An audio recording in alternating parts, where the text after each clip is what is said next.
ആരോഗ്യ ഗുണങ്ങൾ ഏറെയുള്ളതുമായ ഒന്നാണ് സാലഡ് വെള്ളരി, സാലഡ് ക്യൂക്കമ്പർ. പോഷക ഗുണങ്ങൾ. സാലഡ് വെള്ളരിയിൽ ഏകദേശം 95% വെള്ളം അടങ്ങിയിരിക്കുന്നു. അതിനാൽ ശരീരത്തിലെ ജലാംശം, ഹൈഡ്രേഷൻ നിലനിർത്താൻ ഇത് ഉത്തമമാണ്. കൂടാതെ ഇതിൽ vitamin K, vitamin C, vitamin A എന്നിവ അടങ്ങിയിട്ടുണ്ട്. പൊട്ടാസ്യം, മഗ്നീഷ്യം തുടങ്ങിയ ധാതുക്കൾ സമൃദ്ധമാണ്.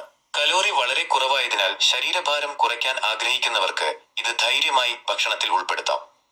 2. പ്രധാന ആരോഗ്യ ഗുണങ്ങൾ. ദഹനം സുഗമമാക്കുന്നു. ഇതിലടങ്ങിയിരിക്കുന്ന നാരുകൾ, ഫൈബർ, മലബന്ധം തടയാനും ദഹനം മെച്ചപ്പെടുത്താനും സഹായിക്കുന്നു.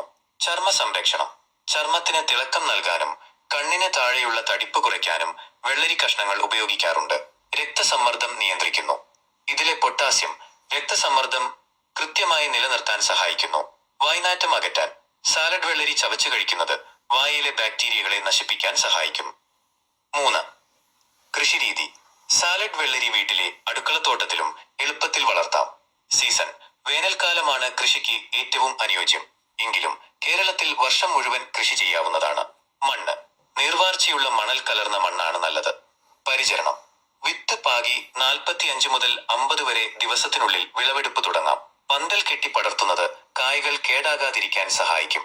ശ്രദ്ധിക്കുക, പച്ചയ്ക്ക് കഴിക്കുന്നതായതുകൊണ്ട് രാസവളങ്ങൾ ഒഴിവാക്കി ജൈവവളങ്ങൾ, ചാണകപ്പൊടി, എല്ലുപൊടി ഉപയോഗിക്കുന്നതാണ് ഉചിതം. 4. ഉപയോഗങ്ങൾ. സാലഡുകൾ, സാൻഡ്വിച്ച് എന്നിവയിൽ നേരിട്ട് ഉപയോഗിക്കാം. ജ്യൂസ് അടിച്ചോ തൈര് ചേർത്ത് പച്ചടിയായോ കഴിക്കാവുന്നതാണ്. ഒരു കുറിപ്പ്. സൈനസൈറ്റിസ് ഉള്ളവർ രാത്രികാലങ്ങളിൽ വെള്ളരിക്ക ഒഴിവാക്കുന്നതാണ് നല്ലത്. കാരണം ഇത് ശരീരത്തെ പെട്ടെന്ന് തണുപ്പിക്കാൻ സാധ്യതയുണ്ട്. സാലഡ് വെള്ളരി കൃഷി ചെയ്യുന്നതിനെക്കുറിച്ചോ അല്ലെങ്കിൽ അതുകൊണ്ട് ഉണ്ടാക്കാവുന്ന വിഭവങ്ങളെക്കുറിച്ചോ കൂടുതൽ അറിയണോ? തക്കാളിയെക്കുറിച്ച് അറിഞ്ഞിരിക്കേണ്ട പ്രധാനപ്പെട്ട ചില കാര്യങ്ങൾ താഴെ നൽകുന്നു. 1. പച്ചക്കറിയാണോ പഴമാണോ? സസ്യശാസ്ത്രപരമായി നോക്കിയാൽ തക്കാളി ഒരു പഴമാണോ, ഫ്രൂട്ട്. എന്നാൽ പാചകരീതിയിൽ നമ്മൾ ഇതിനെ ഒരു പച്ചക്കറി, വെജിറ്റബിൾ ആയാണ് കണക്കാക്കുന്നത്. 2. ആരോഗ്യ ഗുണങ്ങൾ. തക്കാളിയിൽ അടങ്ങിയിരിക്കുന്ന ഘടകങ്ങൾ ശരീരത്തിന് ഏറെ ഗുണകരമാണ്. ലൈക്കോപ്പീൻ. തക്കാളിക്ക് ചുവപ്പ് നിറം നൽകുന്ന ഈ ആന്റി ഓക്സിഡന്റ് ഹൃദയാരോഗ്യത്തിന് മികച്ചതാണ്. വിറ്റാമിനുകൾ. Vitamin C, potassium, vitamin K1, folate എന്നിവ ധാരാളമായി അടങ്ങിയിരിക്കുന്നു. കണ്ണിന്റെ ആരോഗ്യം. ഇതിലെ ബീറ്റാ കരോട്ടിൻ കാഴ്ചശക്തി വർദ്ധിപ്പിക്കാൻ സഹായിക്കുന്നു. ചർമ്മ സംരക്ഷണം. സൂര്യപ്രകാശത്തിൽ നിന്ന് ചർമ്മത്തെ സംരക്ഷിക്കാനും തിളക്കം നൽകാനും തക്കാളി സഹായിക്കും. 3. പാചകം ചെയ്യുമ്പോൾ ശ്രദ്ധിക്കാൻ. തക്കാളി പച്ചയ്ക്ക് കഴിക്കുന്നതിനേക്കാൾ അല്പം എണ്ണ ചേർത്ത് പാചകം ചെയ്ത് കഴിക്കുമ്പോൾ അതിലെ ലൈക്കോപ്പീൻ ശരീരം കൂടുതൽ എളുപ്പത്തിൽ ആഗിരണം ചെയ്യും.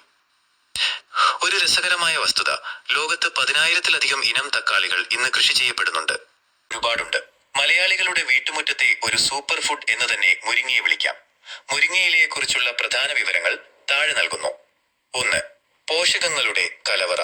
മുരിങ്ങയിലയിൽ അടങ്ങിയിരിക്കുന്ന പോഷക ഗുണങ്ങൾ അത്ഭുതപ്പെടുത്തുന്നതാണ്.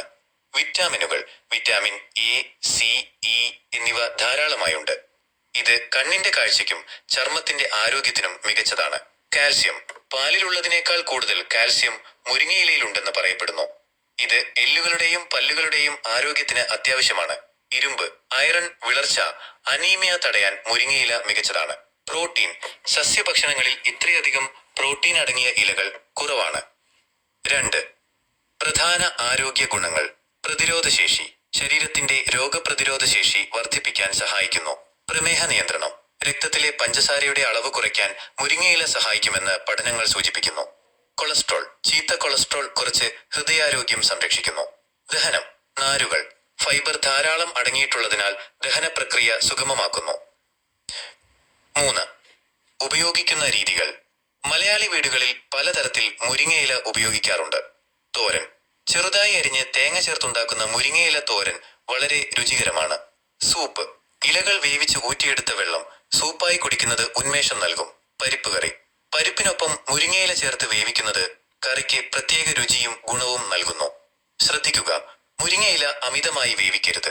കൂടുതൽ വേവിച്ചാൽ അതിലെ വിറ്റാമിനുകൾ നശിച്ചു പോകാൻ സാധ്യതയുണ്ട്.